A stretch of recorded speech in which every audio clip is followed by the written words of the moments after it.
Dialogue হবে। প্রশ্নের সোজা সাপটা উত্তর দেন। অসাধারণ সিনেমা তাণ্ডব। শাকিব খান অভিনীত রায়হান রাফির পরিচালিত ঈদের সিনেমা তাণ্ডব মুক্তির পর একদিনে সর্বোচ্চ আয়ের রেকর্ড করেছে সিনেমাটি।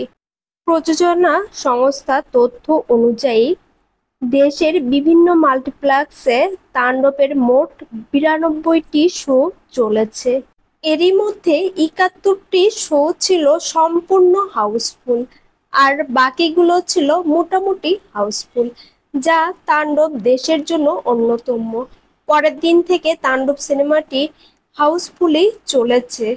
অন্যদিকে রায়হান রাফি ফেসবুকে জানিয়েছেন, তাণ্ডব থামবার নয়, অন্য কোনো মাধ্যমে নয়, হলে এসে বাংলা সিনেমা দেখুন, এমনই বলেছেন তিনি।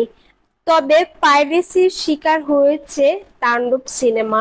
বিভিন্ন ইউটিউব চ্যানেলে, ফেসবুকে ও টেলিগ্রাম সহ বিভিন্ন জায়গায় তাণ্ডব সিনেমা দেখা যাচ্ছে, তাও আবার এইচডি কোয়ালিটিতে, যে কারণে ক্ষোভ প্রকাশ করেছেন রায়হান রাফি। তিনি বলেছেন, একজনকেও ছাড় দেওয়া হবে না যারা তাণ্ডব সিনেমাটি ফাঁস করেছেন। ইতিমধ্যেই আইনি ব্যবস্থা নেওয়া হয়েছে।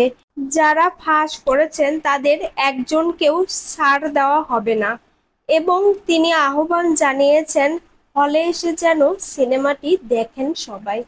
অন্যদিকে ঈদ উপলক্ষে মুক্তি পাওয়া এই সিনেমা বিভিন্ন সিনেমা হল থেকে কালেকশন করা হয়েছে প্রায় 7 কোটির ক্লাবে। সিনেমাটির দর্শক চাহিদার কারণে অনেকে টিকিট পাচ্ছেন না মাল্টিপ্লেক্সগুলোতে।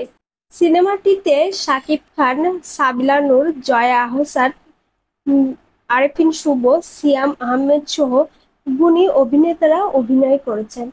তবে পুরো সিনেমাটি টেনে নিয়ে গিয়েছেন জয়া আহসান এবং শাকিব খান। বিনোদন জগতের আপডেট পেতে অবশ্যই ইউটিউব চ্যানেলটি সাবস্ক্রাইব করুন ও ফেসবুক পেজটি ফলো দিয়ে সঙ্গেই থাকুন।